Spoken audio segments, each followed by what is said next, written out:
बिदअत हसना का सबूत। सही मुस्लिम शरीफ हदीस नंबर 1901। हजरत सैयदना अब्दुर्रहमान बिन अब्दुल क़ारी रदी अल्लाह ताला अन्हु कहते हैं कि मैं सैयदना फारूक आज़म के साथ रमज़ान में एक रात मस्जिद की तरफ गया तो लोग मुख्तलिफ टोलियों में तरावीह की नमाज पढ़ रहे थे। कोई शख्स अपनी नमाज पढ़ रहा था और कुछ लोग किसी के पीछे नमाज पढ़ रहे थे। ये देखकर सैयदना फारूक आज़म रज़ी अल्लाह ताला अन्हु ने इरशाद फरमाया, मेरी राय ये है कि अगर मैं इन्हें एक कारी की इमामत में जमा कर दूं तो ज्यादा बेहतर होगा। फिर आपने पुख्ता इरादा कर लिया और उन्हें हजरत उबई बिन क़ाब रज़ी अल्लाह ताला अन्हु की इक्तिदा में जमा कर दिया।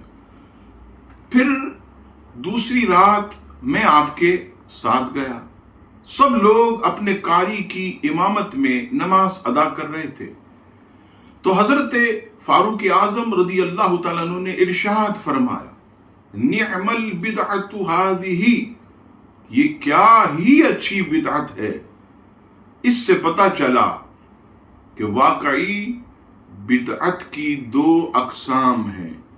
जो लोग ये कहते हैं कि नहीं, बिदअत सिर्फ एक ही है, बिदअत सय्या, इस हदीस पाक से उनका कौल गलत साबित होता।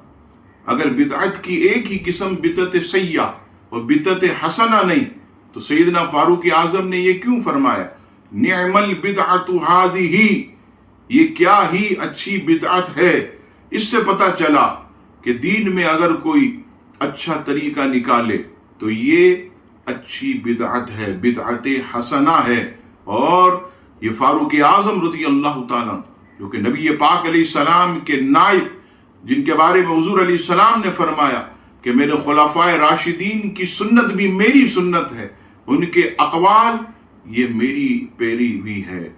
तो मालूम हुआ कि नबी पाक सल्लल्लाहु ताला अलैहि वसल्लम के असहाब भी, खुलाफाए राशिदीन भी बिदअत की दो अक़साम को मानते थे।